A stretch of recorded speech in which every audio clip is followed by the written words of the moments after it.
저희 분들에게 이렇게 좀 고백했으면 좋겠습니다. 올 한 해도 하나님과 하나님의 말씀을 삶의 기준으로 삼으시길 축복합니다. 라고 좀 함께 고백하면 좋겠습니다. 너무 긴가요?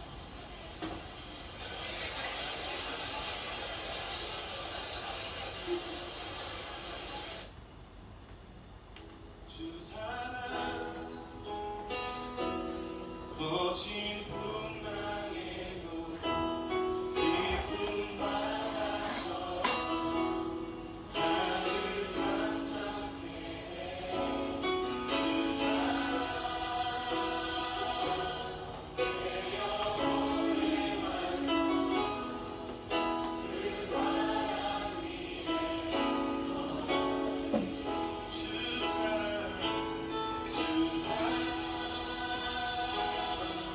거친 풍랑에도 기쁨 받아서 나를 잠잠케 해. 주 사랑 내 영혼의 완성 그 사랑 위에 서리. 주 이상 모든 것 내려놓고 내 주 대신 주 앞에 나가 사랑해서 모든 것 내려놓고 주님만 사랑해.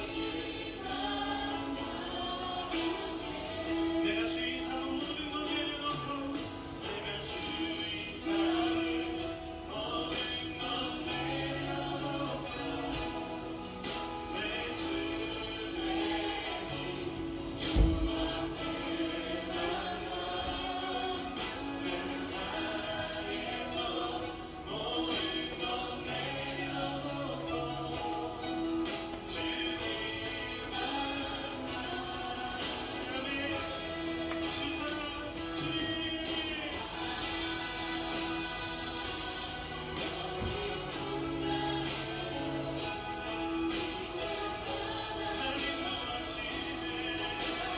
사랑하며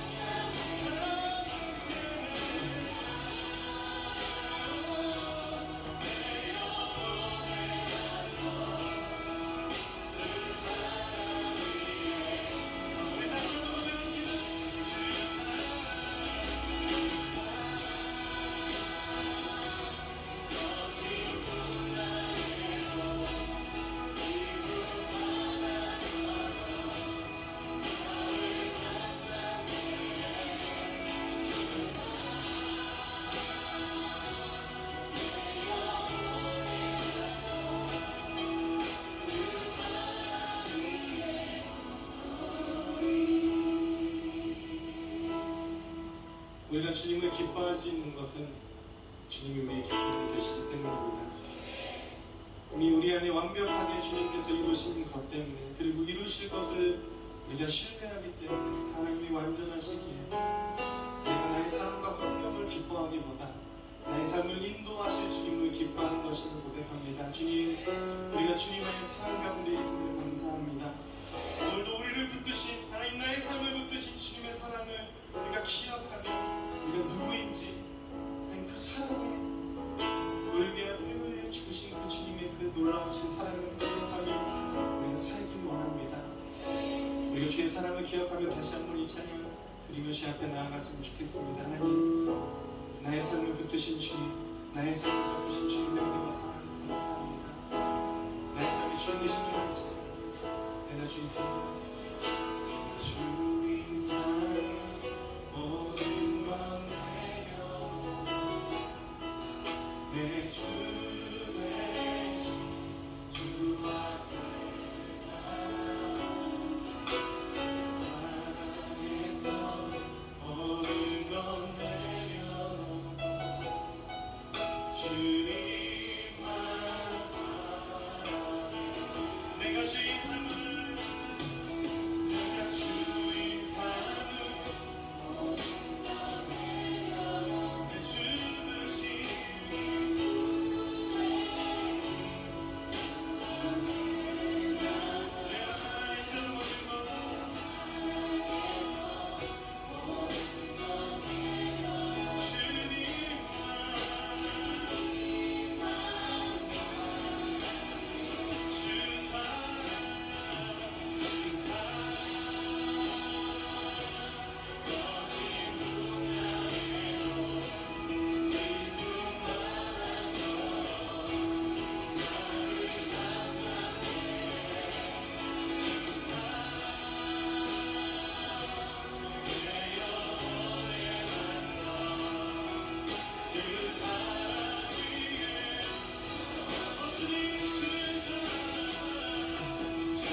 8월 7일 주일 예배를 시작하도록 하겠습니다.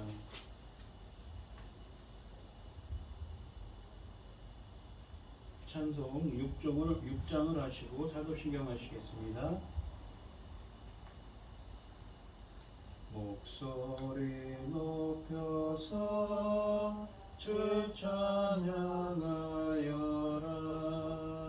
영광과 권세와 존귀와 위엄을 온누리 다스리시는 만왕의 왕께 돌려라. 아멘. 사도신경 하시겠습니다. 전능하사 천지를 만드신 하나님 아버지를 내가 믿사오며 그 외아들 우리 주 예수 그리스도를 믿사오니 이는 성령으로 잉태하사 동정녀 마리아에게 나시고 본디오 빌라도에게 고난을 받으사 십자가에 못 박혀 죽으시고 장사한 지 사흘 만에 죽은 자 가운데서 다시 살아나시며 하늘에 오르사 전능하신 하나님 우편에 앉아 계시다가 저리로서 산자와 죽은 자를 심판하러 오시리라. 성령을 믿사오며 거룩한 공예와 성도가 서로 교통하는 것과 죄를 사하여 주시는 것과 몸이 다시 사는 것과 영원히 사는 것을 믿사옵나이다. 아멘. 교동문 28번입니다. 교독을 하겠습니다. 제가 먼저 읽겠습니다. 하나님이여 주는 나의 하나님이시라. 내가 간절히 주를 찾되 물이 없어 넓고 황폐한 땅에서 내 영혼이 주를 갈망하며 내 육체가 주를 앙모하나이다.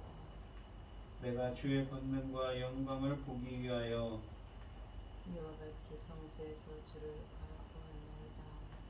주의 인자하심이 생명보다 나음으로 내 입술이 주를 찬양할 것이라. 이러므로 나의 평생에 주를 송축하며 주의 이름으로 말미암아 내 손을 들리리이다. 골수와 기름진 것을 먹음과 같이 나의 영혼이 만족할 것이라. 나의 입이 기쁜 입술로 주를 찬송하되 내가 나의 침상에서 주를 기억하며 새벽에 주의 말씀을 작은 소리로 들을 때에 하오리니 주는 나의 도움이 되셨습니다. 내가 주의 날개 그늘에서 즐겁게 부르리이다. 아멘. 찬송가 413장 하시고 고요니 집사님 기도해 주시겠습니다. 내 평생에 가는 길 순탄하여 늘 잔잔한 감각든지 큰 풍파로 무섭고 어렵든지 나의 영혼이 늘 평하다. 내 영혼 평안해. 내 영혼 평안해.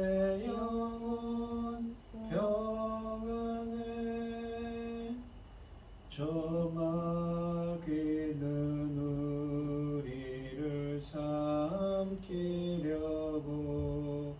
입 벌리고 몰려와도 주 예수는 우리의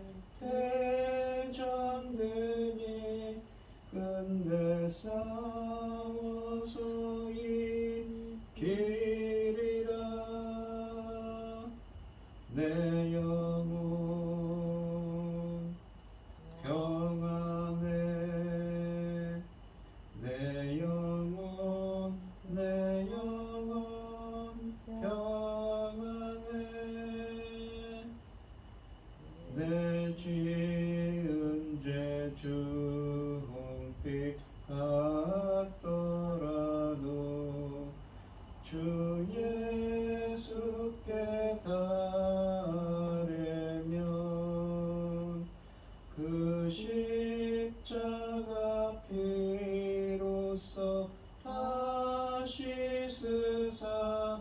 흰 눈보다 더 정하리라. 내 영혼 평안해. 내 영혼 평안해. 저 공중에 구름이 일어나며 큰 나팔이 울릴 때에 주 오셔서 세상을 심판해도 나의 영혼은 겁없으리. 내 영혼 평안해. 내 영혼 평안해. 아멘.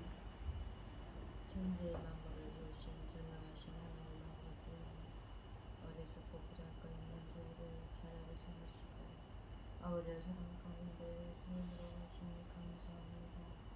전능하신 하나님 아버지, 복잡하고 어지러운 세상에서도 아버지 그렇게 하나님 앞에 예배드릴 수 있도록 이 시간 아버지 인도하셨으니 감사합니다. 하나님 아버지, 세상에는 온갖 일로 복잡하고 어지럽습니다. 그럴 때라도 저희는 아버지 하나님께서 우리에게 주시는 그 평안과 기쁨과 그 사랑 속에서 살아갈 수 있게 해주시니 감사합니다. 전능하신 하나님 아버지, 이 나라를 지켜주시옵소서. 세상 나라로 세우셨는데 아버지 그 천문 같은 귀한 사명 잘 감당하고 아버지 앞에 갈 수 있도록 도와주시옵소서.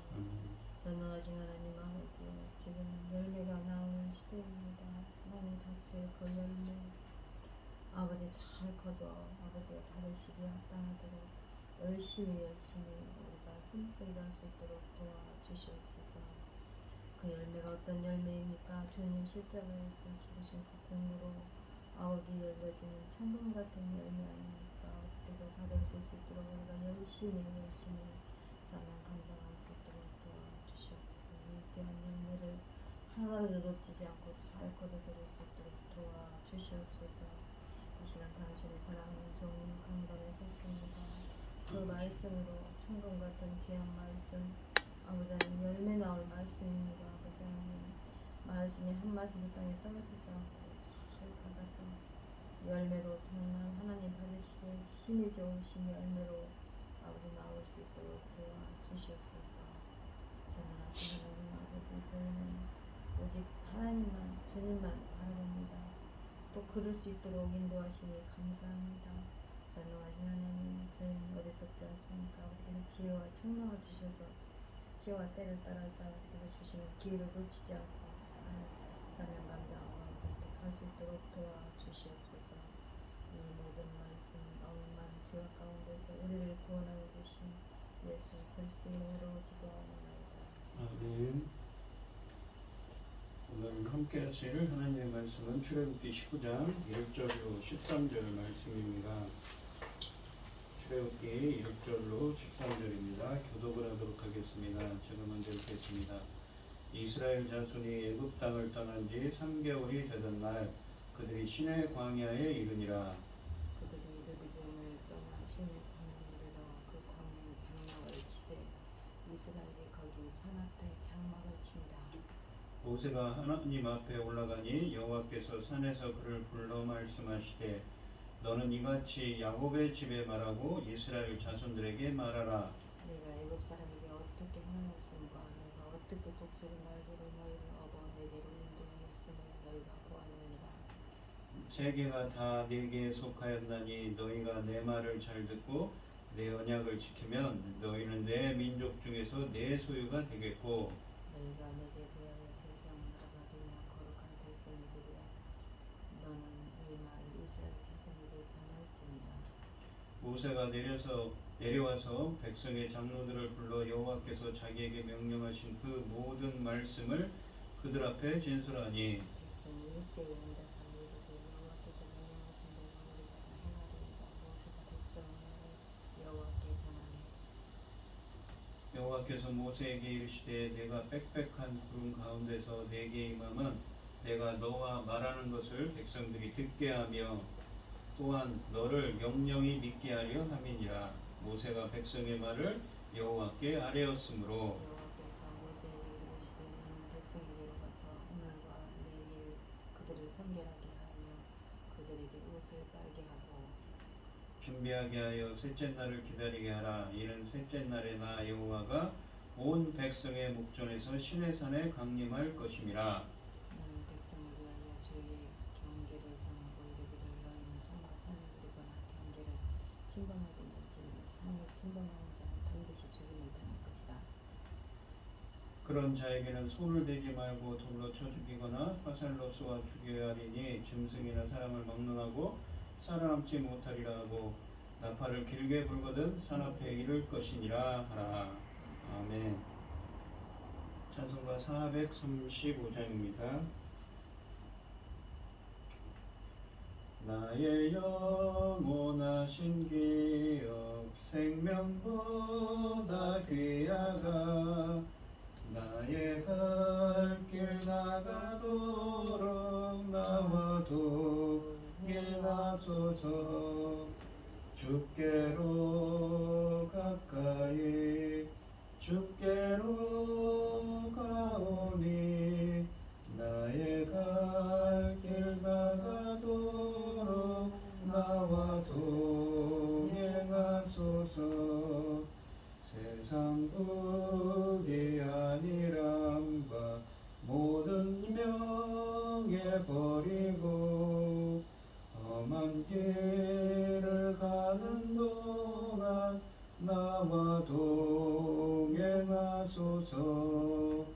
주께로 가까이 주께로 가오니 나의 갈 길 다가도록 나와 동행하소서. 어두운 골짝 지나가며 험한 바다 건너서 천국 문에 이르도록 나와 동행하소서. 주께로 가까이 주께로 가오니 나의 갈 길 다가도록 나와 동행하소서.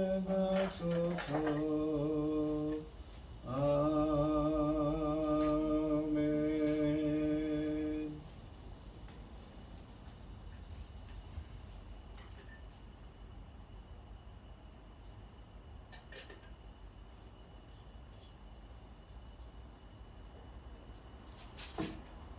오늘 함께 하실 하나님의 말씀의 제목은 하나님의 거룩한 백성입니다. 이스라엘 백성들은 지금 본문에 보시면 애굽에 임한 10가지 재앙으로 하나님께서 이 애굽을 침판을 하셨습니다. 엄청난 하나님의 권능의 손길이 임하셔서 애굽으로부터 이스라엘 백성들을 구원하시고 또 홍해길 가운데서 이스라엘 백성들을 구원하신 하나님이십니다. 정말 성경에서 이런 권능으로 구원한 자들이 없지요. 그러한 권능으로 구원받은 이스라엘 백성들이 광야길에 나왔는데 석 달 동안 그들은 어땠습니까? 하나님을 원망하기 시작합니다. 물이 없다고요. 떡과 고기가 없다고 원망을 했습니다. 그러한 이야기들 후에 그 3개월을 걷는 후에 그들은 시내 광야에 와서 하나님과 언약을 맺는 이야기를 하고 있습니다. 이스라엘 백성들의 그러한 부족함에도 불구하고 하나님은 자비와 긍휼이 풍성하신 하나님이시지요. 1절 말씀을 보시면 이스라엘 자손이 애굽 땅을 떠난 지 3개월이 되던 날 그들이 시내 광야에 이르니라. 그 3개월 동안 이스라엘이 신광야에서 마라의 쓴물을 단물로 바꾼 사건이 있었습니다. 반역을 일으켜 만나와 메추라기를 주신 사건이 있습니다. 그리고 르비딤에서는 반란 사건이 있었습니다. 또한 아멜렉과의 전쟁, 그리고 장인 이드로의 방문 등 여러 사건들이 있었지요. 2절 말씀을 읽겠습니다. 그들이 르비딤을 떠나 신의 광야에 이르러 그 광야에 장막을 치되 이스라엘이 거기 산 앞에 장막을 치니라. 이스라엘이 거기 산 앞에 장막을 쳤다고 말합니다. 그 산은 어디입니까? 바로 시내산을 두고 한 말입니다. 시내산은 이 출애굽기 3장에 언급된 모세가 하나님을 만난 하나님의 산 호렙산과 같은 지명입니다. 3절 말씀을 보시면 모세가 여호와 앞에 올라가니 여호와께서 산에서 그를 불러 말씀하시되 너는 이같이 야곱의 집에 말하고 이스라엘 자손들에게 말하라. 이 3절에서 신의 광야에서 모세가 하나님 앞에 올라갔다고 했습니다. 이 말은 산 위에 하나님이 계심을 의미합니다.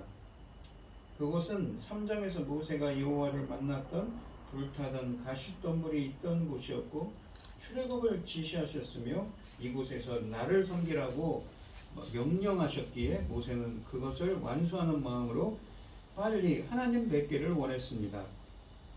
산에서 여호와는 모세를 다시 만나 주셨습니다. 그리고 여호와께서 그를 불러 말씀하셨습니다. 앞으로 있을 언약에 대한 메시지를 하나님께서 모세에게 공포하시기 위함이었습니다. 하나님은 모세에게 자신이 하신 선포의 내용을 이스라엘 자손들에게 전하라고 하셨습니다. 이집트를 떠나기 전부터 여기에 이르기까지 불평만 해온 이스라엘은 이곳에서 지내면서 예배하는 하나님의 백성으로 변화될 것입니다. 물론 중간에 실수도 하고 시내산을 떠나면 다시 정체성을 잃어버릴 것입니다. 그러나 여기에 머무는 1년 동안입니다. 그러니까 민수기에 보면 여기에서 정확히 약 11개월 정도 있었다고 합니다. 그 11개월 동안에, 그러니까 약 1년 동안이라도 그들은 예배하는 백성이 되기 위해 집중 훈련을 받게 됩니다. 이스라엘이 하나님과 언약을 맺어 매우 독특하고 특별한 관계를 갖게 될 것입니다. 모세가 호렙산에서 하나님께 받았던 첫 번째 과제, 그러니까 이스라엘을 이집트에서 인도하여 하나님의 산으로 오는 일, 그 첫 번째 과제를 성공적으로 마치고 두 번째 과제, 그러니까 언약을 통해 이스라엘을 하나님의 백성으로, 하나님을 그들의 주님으로 관계를 형성하는 일을 시작하는 순간입니다. 4절 말씀을 보시면 내가 애굽 사람에게 어떻게 행하였음과 내가 어떻게 독수리 날개로 너희를 업어 내게로 인도하였음을 너희가 보았느니라 라고 말씀하십니다. 4절에서 하나님은 먼저 자신이 어떻게 이집트 사람들에게 행하였는가, 그리고 어떻게 이스라엘을 광야에서 인도하였는지를 그들이 보았음을 상기시키고 계십니다. 이스라엘을 내어놓지 않는 이집트에게 10가지 재앙을 내린 사건들, 그리고 홍해에서 어떻게 그들을 죽였는지에 대한 기억을 되살리시는 것입니다. 하나님은 이스라엘을 독수리 날개로 너희를 업어 내게로 인도하셨다고 또한 말씀하십니다. 어미 독수리가 새끼들을 절벽에서 던지고 그것이 땅에 닿기 전에 날개에 업어 다시 보금자리로 데리고 가는 훈련을 연상시킵니다. 독수리는 힘이 세고 날개가 강한 새입니다. 등에 탄 새끼는 안전이 보장되어 있지요. 하나님이 얼마나 강하게 그리고 안전하게 그들을 보호하며 인도하셨는지를 비유적으로 말씀하시는 것입니다. 하나님은 너희가 보았느니라 라고 말씀하셨습니다. 그들이 그 모든 과정을 직접 보고 체험하였음을 상기시키는 것입니다. 지난날을 되돌아볼 때 이스라엘을 이집트의 노예 생활에서 해방시키시고 보호해 주신 하나님께 당연히 충성해야 하는 의무가 있다는 점을 암시합니다. 언약은 서로의 관계를 정립하는 것입니다. 그런데 전혀 모르는 두 당사자가 언약을 통하여 새로운 관계로 들어가는 것이 아닙니다. 언약은 이미 서로 친밀하게 알고 있는 두 사람이 관계를 한층 더 발전시켜 관계를 굳건히 확정하는 것입니다. 성경에 보시면 이 창세기 31장에 보시면 라반과 야곱이 언약을 맺는데 라반과 야곱은 이미 아는 사이였지요. 20년이 넘도록 야곱은 그 라반의 가족들과 함께 살았던 사람이었습니다. 언약을 통하여 라반과 야곱은 기존의 관계를 다시 확인하고 서로가 어떻게 존중하며 살 것인지를 확인하였습니다. 하나님과 이스라엘의 관계도 언약을 맺음으로써 양자 간의 관계를 새롭게 하는 것이 아니라 하나님은 이 출애굽기 3장 7절에서 이미 이스라엘을 내 백성이라고 부르셨습니다. 자기 백성이 이집트에서 고통으로 부르짖는 소리를 들으시고 3장 7절에서 여 모세에게 내 백성 이스라엘을 이집트에서 인도해내라고 하셨습니다. 하나님은 이스라엘을 내 백성으로 삼고 나는 너희의 하나님이 되리라고 하셨습니다. 하나님과 이스라엘의 관계가 왕과 그러니까 하나님과 백성의 관계임을 이미 선언하셨던 것이죠. 이미 하나님께서는 그렇게 이스라엘을 선택하셨던 것입니다. 예정하셨던 것이죠. 그리고 모세와 아론을 바로에게 보내어 이스라엘 하나님 여호와의 말씀에 내 백성을 보내라 라는 말씀을 전하라 하셨고 거듭 내 백성을 보내라고 또한 이 출애굽기 말씀을 통해서 그들을 통해서 요구하셨습니다. 이 양자의 관계는 언약을 통하여 그리고 더 붙게 되고 또한 더 발전할 것입니다. 하나님과 백성의 관계는 그냥 수사적이라는 것은 그냥 문자적으로 말로만 표현하거나 선언적인 것만이 아닙니다. 직접 자기 백성의 고통을 들으시고 그들을 강한 팔로 구출해 내셨습니다. 이집트에 내렸던 재앙들 그리고 홍해에서 하신 일은 새끼를 보호하는 독수리의 힘보다 더 강하였습니다. 그로써 양자의 관계는 이미 확인된 것이지요. 5절 말씀을 보시면 세계가 다 내게 속하였나니 너희가 내 말을 잘 듣고 내 언약을 지키면 너희는 내 민족 중에서 내 소유가 되겠고 라고 하십니다. 원문에는 맨 앞에 히브리 원문에는 맨 앞에 그러므로 만일이라는 뜻의 접속사가 붙어 있습니다. 근데 한글 성경이 없지요. 그러니까 세계가 다 내게 속하였느니 그러므로 만일 너희가 내 말을 잘 듣고 내 언약을 지키면 이라고 되어 있습니다. 하나님은 5절에서 세계가 다 내게 속하였나니 라고 말씀하십니다. 세계라는 말의 히브리어는 에레츠, 땅, 지구를 뜻하는 말입니다. 이것은 우주가 하나님의 주권 아래 있음을 온 세상이 하나님의 주권 아래 있음을 선언하신 것입니다. 그런데 하나님이 이 말씀을 하신 이유는 세계를 소유한 자신의 권위에 대해서 말하기 위해서가 아닙니다. 그 모든 것 중에 가장 귀한 자신의 소유를 말씀하기 위함입니다. 내 말을 잘 듣고 내 언약을 지키면 이라고 되어 있는데 원문으로는 콜이라고 해서 내 음성을 경청한다는 것은 뭐냐면 듣다라는 말이 두 번 쉐마 듣다 순종하다는 말이 의미를 듣다 순종하다는 의미를 가진 쉐마라는 말이 두 번 반복해서 의미를 강조합니다. 잘 경청하고 청종해서 내 언약을 지키면입니다.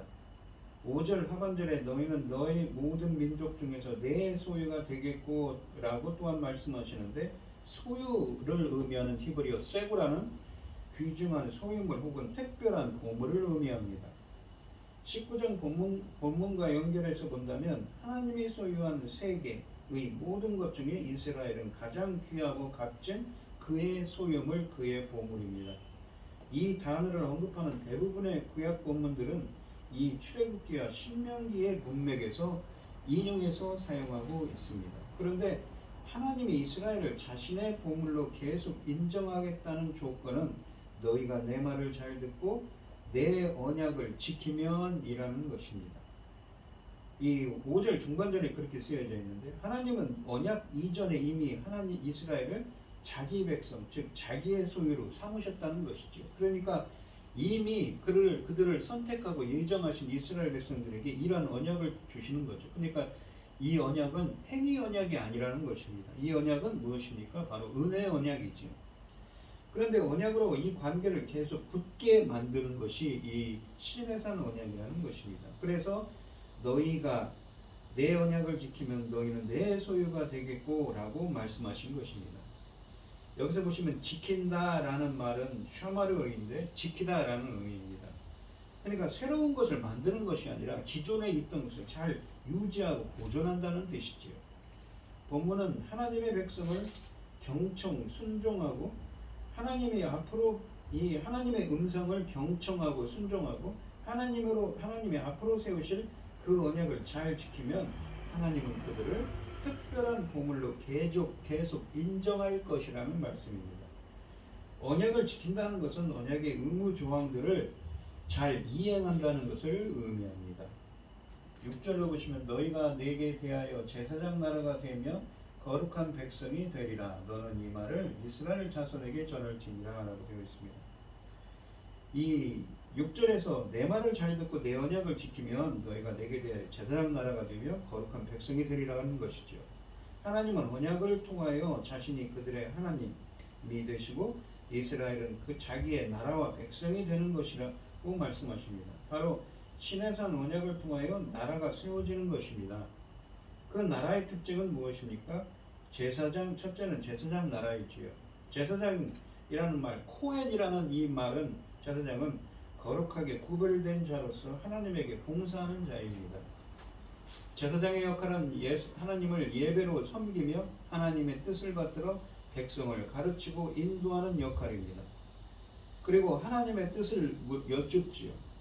그리고 중보하는 역할을 합니다.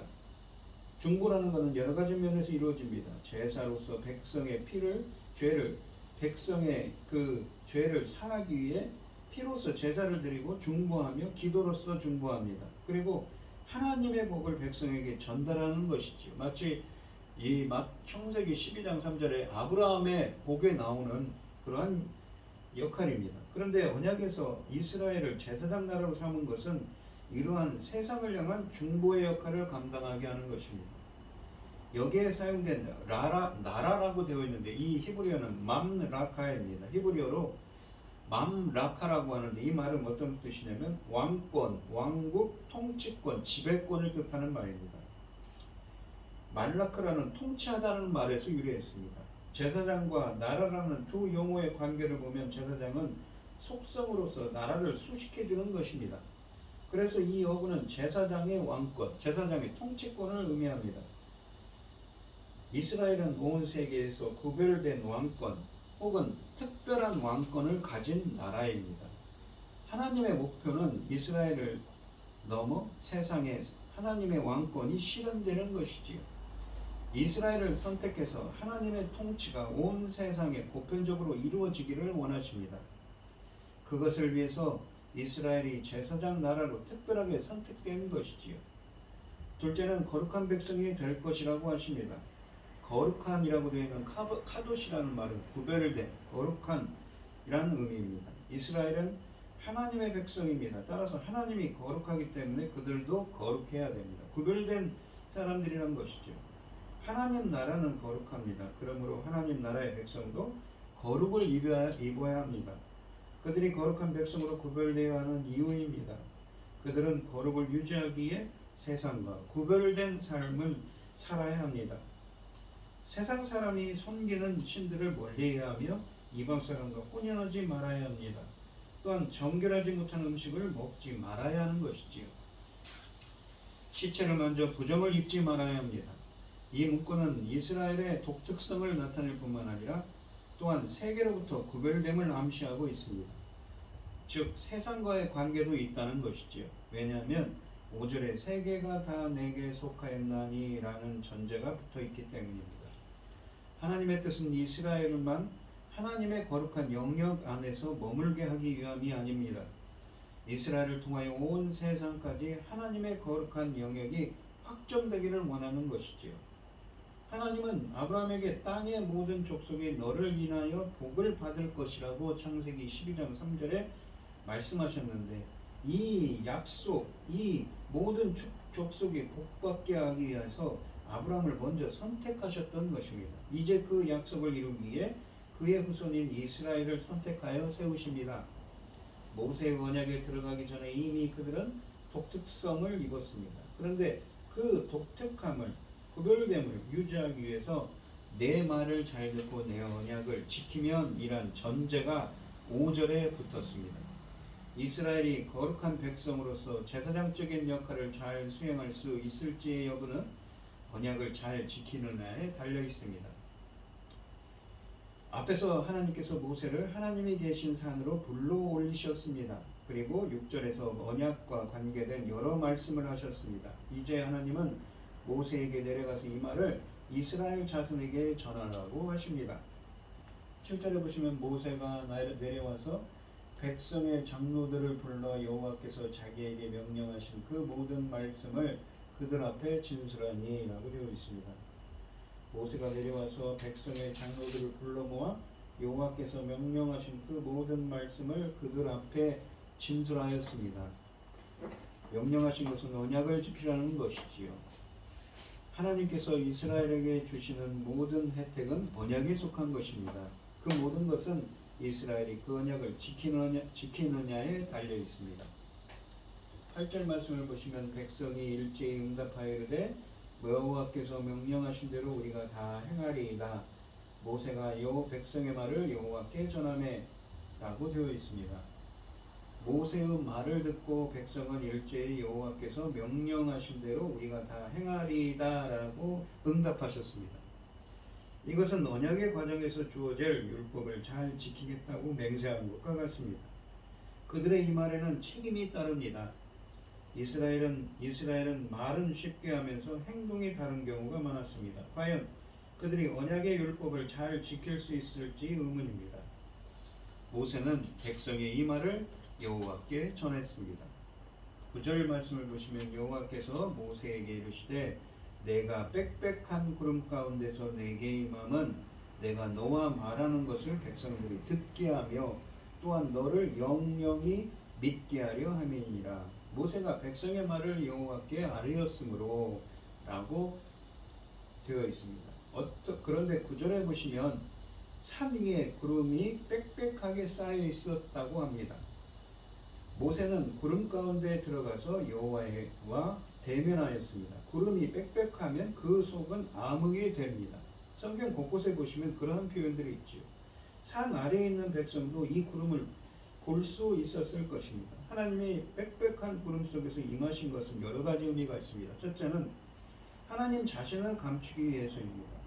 하나님 자신이 사람에게 그대로 드러나면 그들은 살아남지 못합니다. 하나님은 너무 거룩하신 분이기에 감히 부정한 사람이 보고 살아남을 수가 없는 것이지요. 그러한 표현들이 이사야서 6장 같은 표현들에 쓰여져 있습니다. 둘째는 백성에게 심판이 있음을 보여주기 위해서입니다.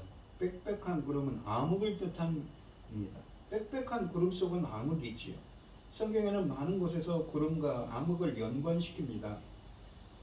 특히 여러 곳에서 시내산의 구름을 암흑으로 표현했습니다.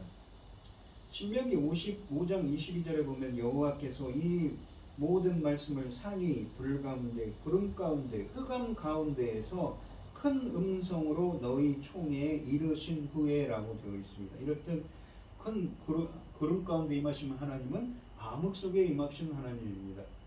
그 외에도 구름을 흑암으로 묘사하는 곳이 성경 곳곳에 있지요. 흑암은 심판을 상징합니다. 이 구름이라는 것은 또한 그래서 어둠이라는 것은 심판을 상징하죠. 빛은 무엇입니까? 빛은 바로 구원을 뜻합니다. 예수님은 감람산 그 강화에서 주님의 강림 때를 묘사하면서 그날 환란 후에 즉시 해가 어두워지며 달이 빛을 내지 아니할 거라고 말씀하셨습니다. 마태복음 24장 29절에도 바로 심판을 의미하는 말씀입니다. 출애굽기 본문에서 하나님이 계신 곳을 흑암으로 암흑으로 사람들에게 보이게 하신 것은 그가 내리실 심판을 생각하라는 의도가 있습니다.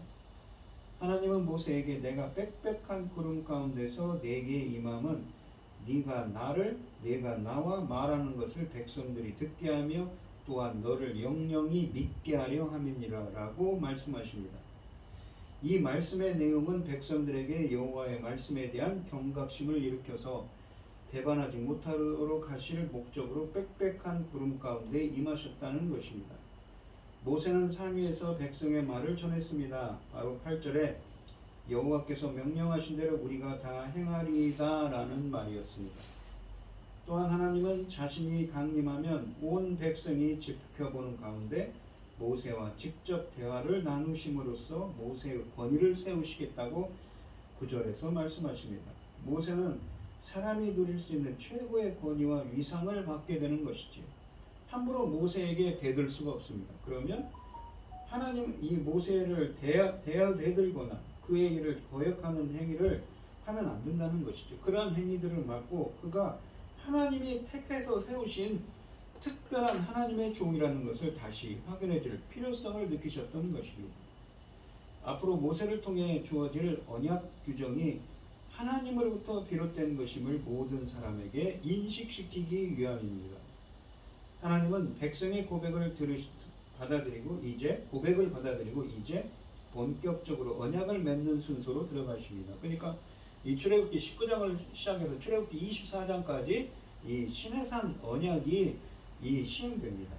그들이 언약을 맺기 위해 하나님과 대면해야 합니다. 그 대면을 위해 그들이 준비해야 합니다. 10절부터 10절 13절을 보시면 10절부터 여호와께서 모세에게 이르시되 너는 백성에게로 가서 오늘과 내일 그들을 성결하게 하며 그들에게 옷을 빨게 하고 준비하게 하여 셋째 날을 기다리게 하라. 이는 셋째 날에 나 여호와가 온 백성의 목전에서 시내산에 강림할 것입니다. 목전이라는 건 눈앞이시죠. 너는 백성을 위하여 주위의 경계를 정하고 이르기를 너희는 삼가 산에 오르거나 그 경계를 침범하지 말지니 산을 침범하는 자는 반드시 죽임을 당할 것이라. 그런 자에게는 손을 대지 말고 돌로 쳐 죽이거나 화살로 쏘아 죽게 하려니 짐승이나 사람을 막론하고 살아남지 못하리라 하고 나팔을 길게 불거든 산 앞에 이를 것이니라 하라 라고 되어 있습니다. 10절에서 그들의 준비는 몸을 성결케 하는 것입니다. 하나님이 거룩하심에 그들이 바로 설 수 있도록 몸을 깨끗이 하라는 것이지요. 그래서 하나님을 맞으라는 것입니다. 이 몸을 성결케 하기 위해서 첫째는 옷을 빨아야 하는 것이고 둘째는 여인을 가까이 하지 말아야 한다고 15절 하반절에 쓰여져 있습니다. 이렇게 3일을 준비하고 기다리라고 하십니다. 셋째 날이 되면 하나님께서 이스라엘이 보는 가운데 산에서 강림하실 거라고 11절에 말씀하십니다. 하나님께서 강림한다는 건 내려온다는 말이죠. 하나님이 하늘에 계신다는 그 개념을 반영한 표현입니다. 이 강림은 하나님의 현현으로 말할 수 있습니다. 하나님이 사람이 볼 수 있게 나타나시는 것이죠. 그러니까 우리가 신약에 보시면 하나님의 오심, 그 예수 그리스도의 파루시아, 강림에 대한 이야기가 있지요. 호렙산에서 하나님이 이 불꽃 가운데 모세를 만나신 것과 같습니다. 하나님은 12절에서 모세에게 산 주위에 경계를 정하고 이 경계를 침범하여 산 위로 오르지 말라고 하십니다. 만약에 산을 침범하는 자는 반드시 죽을 것이라고 하셨습니다. 이것은 하나님의 거룩을 훼손하는 것이 되므로 하나님에게 불경을 저지른 죄에 해당합니다. 그런 자는 손을 대지 말고 돌로 쳐 죽이거나 화살로 쏘아 죽이라고 하십니다. 이 불경죄를 저지른 자에게 손을 대면 그도 오염되기 때문일 것입니다. 이러한 형벌은 사람뿐만 아니라 짐승에게도 해당됩니다. 산 위에서 나팔을 길게 불면 이스라엘은 산 아래에 모이라고 하십니다.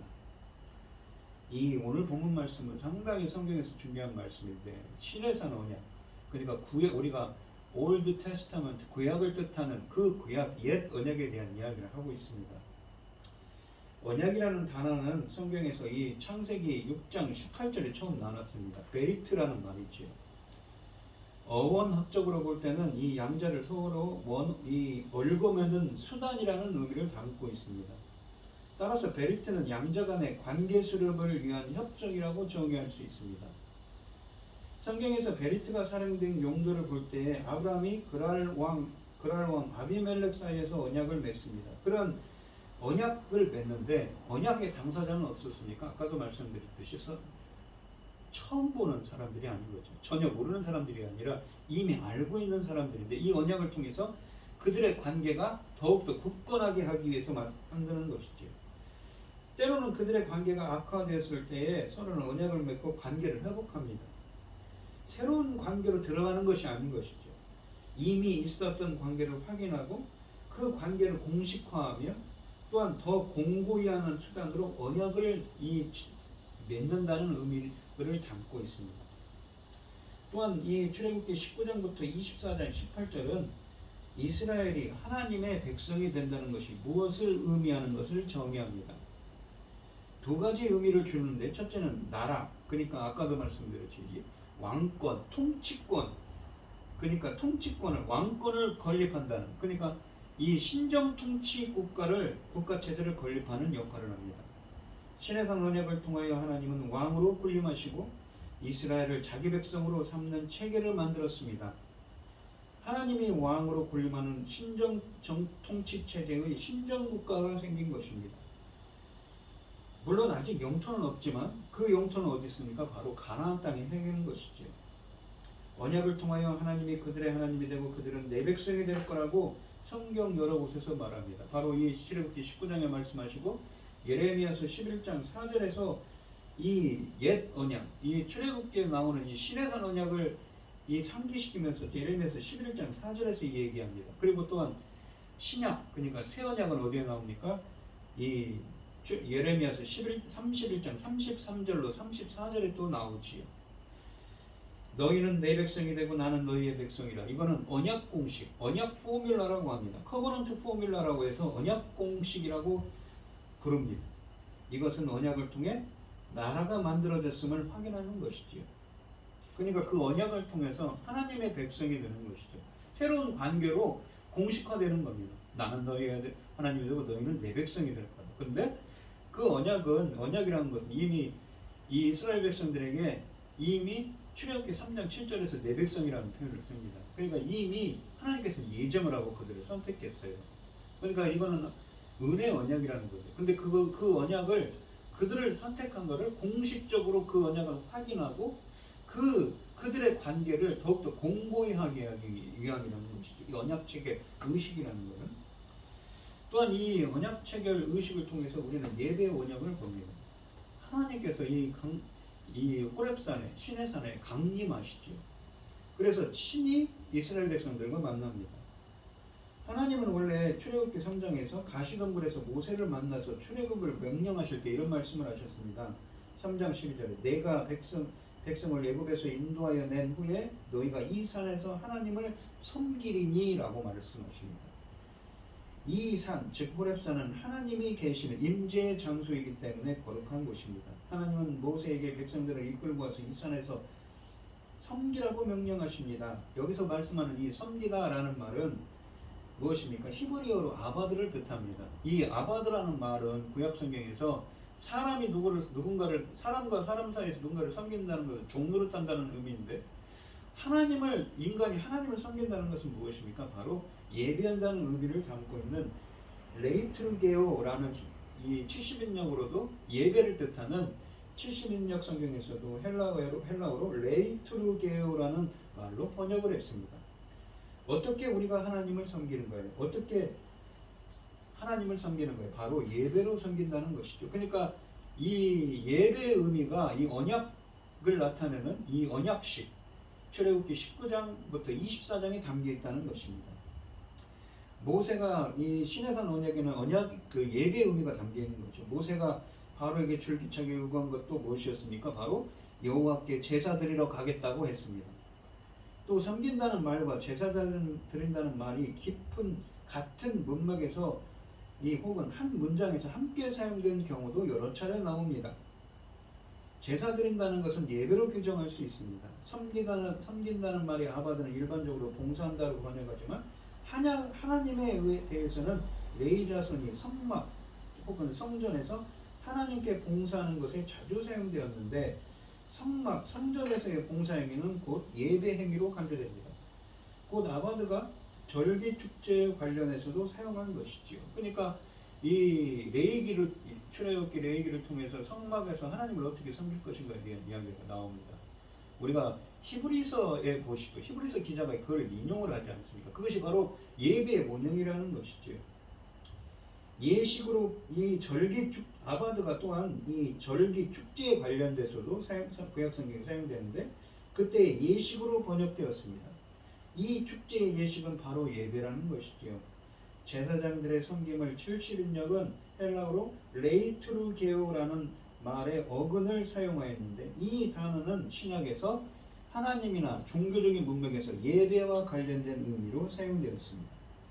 이렇게 볼 때 이 출애굽기 3장 12절에 이 산에서 여호와를 섬기라는 것은 바로 제사 혹은 예배의 행위로 규정지을 수 있습니다. 그러면 과연 시내산에서 어떻게 하나님께 예배해야 했는가요? 과연 시내산에서 무슨 일이 있었는가요?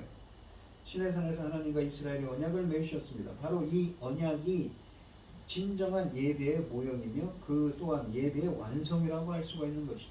그리고 이 언약의 예배는 그대로 성막에 옮겨져서 반복되었고 후에 성전 예배로 이어졌습니다. 그래서 성막과 성전의 예배는 언약갱신적인 예배라고 또한 부를 수가 있습니다. 예배를 잘 이해하기 위해 예배의 원형인 시내산 언약을 자세히 우리는 그래서 살펴보는 것이죠. 위에 두 가지 요소로 보건대 시내산 언약은 성경 계시 역사에서 매우 중요한 역할을 하고 있음을 우리는 볼 수 있습니다. 그 또한 이스라엘 이 제사장 나라라는 본문에 나오는 표현은 이스라엘과 열방의 관계를 정의합니다. 우리가 이스라엘은 이 제사장 나라가 되어야 한다고 그랬죠. 그들을 중보해야 되며 그들을 예수 그리스도께로 이끄는 역할을 해야 한다는 의미를 담고 있습니다. 열방을 하나님께로 인도해야 하며 경우에 따라서는 열방을 향해 하나님의 말씀을 대언해야 합니다. 이것이 이스라엘이 세상에 존재하는 의미이며 열방 사이에서 준수해야 할 본분이라는 것이지. 이스라엘이 열방 사이에서 제사장 역할을 감당하려면 자신이 먼저 제사장의 삶을 추구해야 합니다. 그러니까 구별된 삶을 살아야 하는 것이죠. 이 이스라엘은 하나님의 명령에 하지만 그 선지서 같은 데 보면 결국은 하나님의 말씀을 불순종하고 거역함으로 이러한 축복을 상실했다고 예레미야서 같은 곳에 나옵니다. 대신에 죽은 자들의 첫 열매이신 예수 그리스도께서 그 아버지 하나님을 위하여 나라와 제사장으로 만드셨던 주님의 교회가 어떻게 됩니까? 신약에 와서는 영적 이스라엘을 형성하게 됩니다. 이 모든 사역을 수행함으로 참된 하나님의 제사장 나라가 되셨으며 이 세상 권세와 마귀의 세력을 깨뜨리고 그 위에 군림하게 될 영적인 통치권을 지니게 되는 것이지요. 주의 백성의 삶에서 가장 중요한 것은 그래서 우리는 경건의 경건과 거룩을 추구하는 삶, 그리고 제사장 나라로서 어떻습니까? 예수 그리스도의 대제사장인 예수 그리스도께서 그 인도하시는 대로 우리도 제사장 나라의 사명을 감당하는 자들이 되어야 되는 것이지요. 이스라엘은 또한 이집트에서부터 여기까지 이르는 동안에 온전한 순종을 보여주지 못했습니다. 그러니까 이 석 달 동안에 온갖 불순종과 하나님께 반역으로 일관했습니다. 하나님이 계신가 안 계신가 하기를 무리와 물가에서 말입니다. 그러한 일을 했는데도 불구하고 그 상상을 초월하는 역사로 그들을 애굽에만 10가지 재앙과 홍해물로 가르신 그 엄청난 구원의 역사를 행했음에도 불구하고 3개월 동안 물이 없다고 투정하고 불평불만하는 그들을 향해서도 하나님께서 자비와 긍휼을 통해서 그들을 시험하시고 자비와 긍휼을 베푸셔서 그들을 이렇게 언약 백성을 만드시고 위해서 그렇게 하기 위해서 시내산에 오셔서 그들과 언약을 체결하셨습니다. 그들의 부족함에도 불구하고 하나님은 그들을 그곳에 인도하셔서 그들에게 이러한 은혜를 주셨던 것이지요. 그 자비와 긍휼과 자비 하나님을 함께 우리에게 그러한 하나님은 자비와 긍휼이 풍성하신 분이신 것입니다. 우리들을 향한 하나님도 마찬가지인 것이지요. 주님의 소유와 백성으로 삼아주신 것을 우리는 그래서 감사드리며 그에 따른 책임과 의무도 잘 감당해야 되는 것입니다. 오늘 본문을 보시면 몇 가지 중요한 이야기를 하고 있는데 이 성경에서 구약을 뜻한 옛 언약을 뜻하는 시내산 언약에 대한 이야기를 했습니다. 그 말씀해 보시면 그러죠. 너희가 내 말을 잘 경청하고 내 언약을 지키면 너희는 제사장 나라가 될 것이라고 합니다. 하나님께서는 거룩한 하나님의 백성이라 될 거라고 합니다. 하나님의 거룩한 백성은 하나님의 말씀을 잘 경청하는 자죠. 하나님의 말씀을 잘 지키는 자가 바로 하나님께서 택하신 하나님의 제사장 나라의 거룩한 백성입니다. 우리들도 그 하나님의 거룩한 백성으로서 하나님의 말씀을 지켜 행하는 여러분들이 되시고 아브라함에게 약속한 그 약속을 상속하는 은혜가 함께하는 여러분들이 되시기를 바랍니다. 또한 예배의 원형을 볼 수 있다고 했죠. 이것은 참 중요합니다. 우리가 로마서 12장 1절에 보시면 너희 몸을 하나님이 기뻐 받으실 거룩한 산제사로 드리라. 이것은 너희가 드릴 영적 예배라고 합니다. 예배라는 표현을 썼습니다. 바로 본문에 있는 것처럼 출애굽의 이 시내산 언약이 예배 원형이라고 그랬죠. 바로 주님은 우리 신약성경에 나오는 파루시아 강림하시는 주님을 만나고 진정한 산제사로 드려지는 것입니다. 히브리서에 나오는 것처럼 영원한 대제사 되는 예수 그리스도 안에서 그렇게 산제사로 드려지는 거예요. 주님의 인도하심을 받아서 우리가 지성소로 주님을 만나는 것이 마치 시내산에서 이스라엘 백성들이 하나님을 만났던 것처럼 우리들도 성전, 성막, 지성소에서 주님을 만나는 것이 바로 진정한 예배의 원형이라는 의미를 담고 있는 것입니다. 우리 성도님들도 이 예배 시내산에서 이스라엘 백성들이 하나님을 만났던 것처럼 우리 성도님들도 예수 그리스도와 함께 하시고 예수 그리스도 안에서 주님과의 신비적인 연합을 통해서 주님의 보좌 앞에 그 성전의 보좌 앞에 담대히 나아가서 주님을 만나고 주님의 영광이 함께하는 삶이 함께하는 은혜가 함께하시기를 주님의 이름으로 축원드리겠습니다. 기도하겠습니다. 하나님 아버지 감사합니다. 하나님 나라의 거룩한 백성은 어떤 사람들입니까? 바로 하나님의 말씀을 주의 음성을 경청하는 자들이고 주의 언약을 잘 지키는 나라가 자들이 바로 제사장 나라이며 하나님의 거룩한 백성이라고 하셨습니다. 저희들도 이 말씀처럼 저희들을 창세전에 택정해 주신 하나님 감사합니다. 저희들이 하나님 나라의 거룩한 백성으로서 하나님의 그 음성을 더욱더 경청하게 하여 주시고 그 하나님의 언약의 말씀들을 잘 지켜 행할 수 있게 하여 주시옵소서. 바라옵건대 주님, 예배 원형이 이곳에 담겨 있다고 했습니다. 저희들도 이 예배 원형처럼 강림하신 주님과 만날 수 있도록 그 영광에 함께할 수 있는 온전하신 예배를 드릴 수 있는 저희들이 되게 하여 주시옵소서. 이 모든 말씀 거룩하신 예수님 이름으로 기도합니다. 아멘. 창세기 찬송 310장입니다.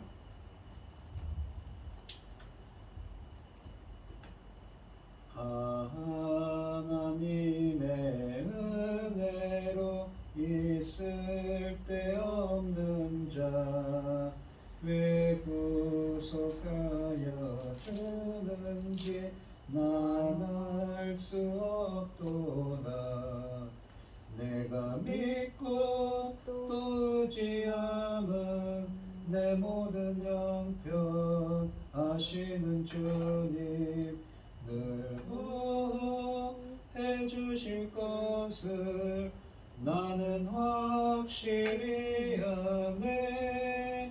왜 내게 굳센 믿음과 또 복음 주셔서 내 마음이 항상 편한지 난 알 수 없도다.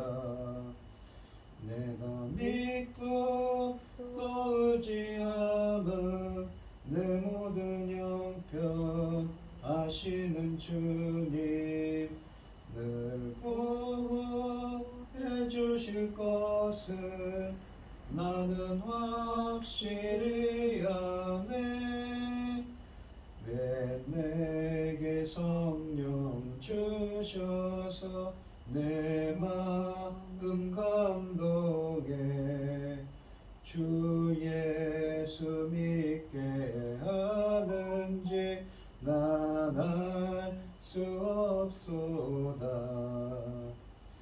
내가 믿고 또 의지함은 내 모든 형편 아시는 주님 늘 보호해 주실 것을 나는 확실히 아네. 주 언제 강림하실지 혹밤에 혹낮에 또 주님 만날 그곳도 난 알 수 없도다.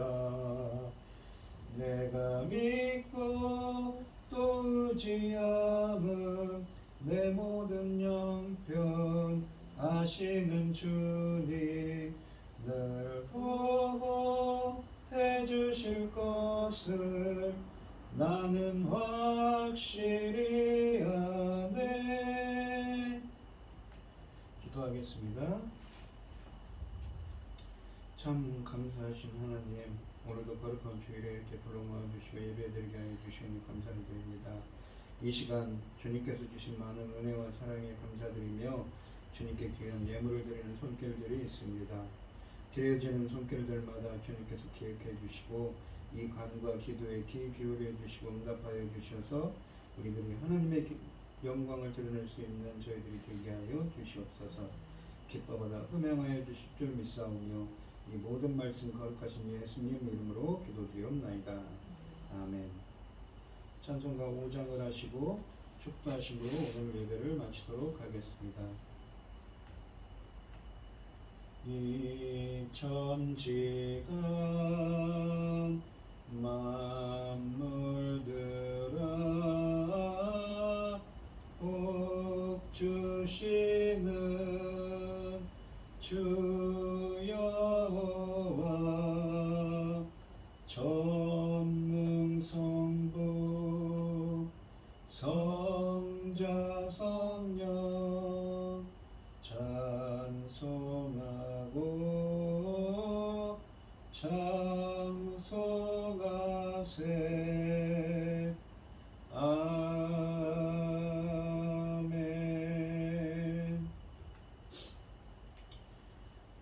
이제는 주 예수 그리스도의 은혜와 하나님의 극진하신 사랑과 성령의 교통하심이 하나님의 거룩한 백성이 되기를 소원하는 성도들 머리머리 위에 이제로부터 영원히 함께 있을지어다. 아멘.